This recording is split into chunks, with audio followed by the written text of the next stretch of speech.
సాయిరామ్ అండి. ఈరోజు ఒక గొప్ప కార్యక్రమం చేస్తున్నారు.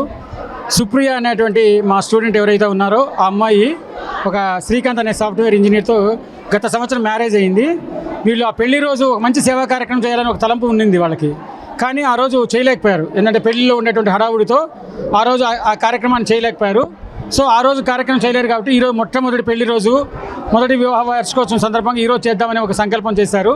సో మన సాయి ట్రస్ట్ను అప్రోచ్ అయితే వారి తండ్రి గారు సుబ్రహ్మణ్యం గారు వారందరూ మమ్మల్ని అప్రోచ్ అయ్యి వారి ద్వారా ఈరోజు దాదాపు 2 లక్షల రూపాయల ఖర్చుతో దాదాపు ఒక 500 మంది వృద్ధులకు, దివ్యాంగులకు, అనాథ పిల్లలకు, ఇట్లా రకరకాల ఆశ్రమాల్లో ఉన్న వాళ్ళందరినీ పిలుచుకొచ్చి వాళ్ళందరికీ అన్నదానం అంటే నారాయణ సేవ పేరుతో అన్నదానం చేస్తూ అందరికీ వస్త్రదానం కూడా చేస్తున్నారు.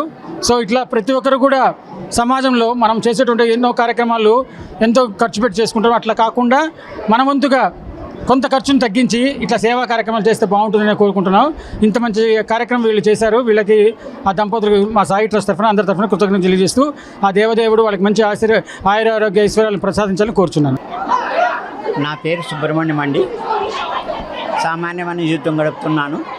ఒకప్పుడు అకౌంట్స్ రాసేవాడిని. ఇప్పుడు 4 సంవత్సరాల నుంచి రెస్టుగా ఉన్నాను. నాకు 2 కూతుర్లు. పెద్ద ఆమె స్వాతి అమెరికాలో ఉంది. చిన్న ఆమెను మదనపల్లికి ఇచ్చినాను. ఆ పాప CA. మొన్న ఉన్నట్టు నాకు సంకల్పం కలిగింది. జీవితంలో ఏదో ప్రజలకు కొంత అవకాశం చేయాలనుకున్నాను. ఆ సందర్భంగా ఒక 500 మందికి అన్నదానము ప్లస్ కప్పుకొని బెడ్షీట్స్ ఇవ్వాలనే తీర్మానం చేసుకున్నాను. ఆ సందర్భంలో ఈ నా రెండో కూతురి పెళ్ళి 1 year అవుతుంది ఇప్పటికీ. తర్వాత మా పెళ్లి రోజు కూడా 40 సంవత్సరాలు అవుతుంది. అన్నీ ఏప్రిల్లోనే వచ్చినాయి. ఇవి ఇంటర్నల్గాను దీన్ని ఎక్స్పెక్ట్ చేయలేని కాకపోయినా సందర్భం వచ్చింది. నా పెద్ద కూతురు కూడా మంచి ఉద్యోగం వచ్చింది. ఆమెకు కూడా 14th.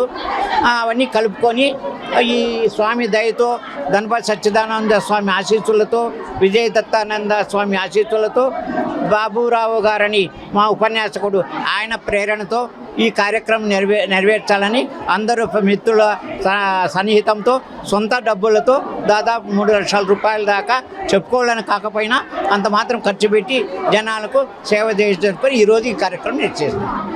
చాలు కదా.